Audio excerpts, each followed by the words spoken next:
केंद्र सरकार ने सैन्य बलों में युवाओं की भर्ती के लिए अग्निपथ योजना को मंजूरी दी है। रक्षा मंत्री राजनाथ सिंह ने बताया कि इस योजना के अंतर्गत चुने हुए युवाओं को अग्निवीर कहा जाएगा। उन्होंने बताया कि अग्निवीरों को आकर्षक मासिक पैकेज और तीनों सेनाओं में लागू जोखिम तथा कठिनाई भत्ता दिया जाएगा। उनका कार्यकाल पूरा होने पर उन्हें एक मुश्त सेवानिधि पैकेज दिया जाएगा।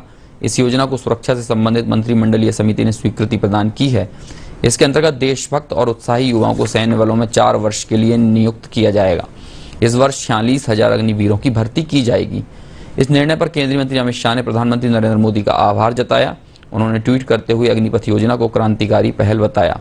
वहीं सीएम शिवराज सिंह चौहान ने भी इस पहल की तारीफ करते हुए कहा कि भारतीय सेना भारत का गौरव और देशवासियों का अभिमान है। उन्होंने युवाओं को भारतीय सेना से जोड़ने और देश की एकता अखंडता की रक्षा करने के लिए प्रारंभ की गई अग्निपथ योजना के लिए प्रधानमंत्री का धन्यवाद ज्ञापित किया।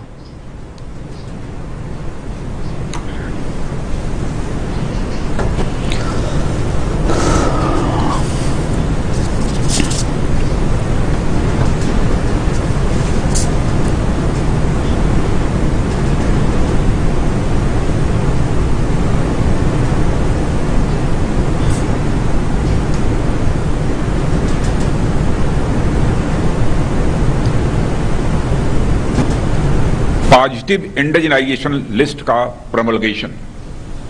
इसी प्रकार डोमेस्टिक प्रोक्योरमेंट के लिए 68% कैपिटल प्रोक्योरमेंट बजट का आवंटन और एफडीआई कैप का 74% तक बढ़ाना, यह कई ऐसे महत्वपूर्ण कदम सरकार ने उठाए हैं भारतीय रक्षा व्यवस्था को मजबूत करने के लिए। इसी दिशा में भारतीय सेनाओं को विश्व की बेहतरीन सेना बनाने के लिए उस दृष्टि से आज कैबिनेट कमेटी ऑन सिक्योरिटी ने भी एक ऐतिहासिक फैसला किया है।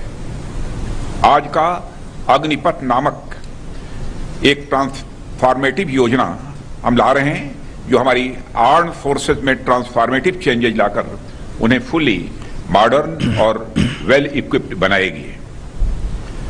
अग्निपथ योजना में भारतीय नौजवानों को बतौर अग्निवीर आर्म्ड फोर्सेस में सेवा का अवसर प्रदान किया जाएगा और यह योजना देश की सुरक्षा को मजबूत करने व हमारे युवाओं को मिलिट्री सर्विस का अवसर देने के लिए लाई गई है।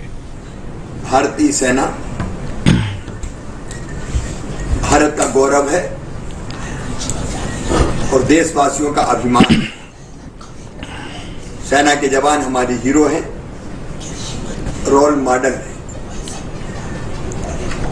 युवाओं को भारतीय सेना से जोड़ने, देश की सीमाओं की सुरक्षा करने और भारत माता की एकता और अखंडता की रक्षा करने के लिए आज अग्निपथ योजना प्रारंभ करने की घोषणा की गई है। सेना से जवानों को जोड़ने की यह अद्भुत योजना है और इस योजना के लिए मैं हमारे प्रधानमंत्री श्रीमान नरेंद्र मोदी जी को हृदय से धन्यवाद देता हूं, रक्षा मंत्री जी को बधाई देता हूं। इस सेवा के माध्यम से न केवल हम भारत माता की सीमाओं की रक्षा करेंगे, बल्कि 45,000 नौजवानों को देश की सेवा के अवसर के साथ साथ रोजगार भी मिले।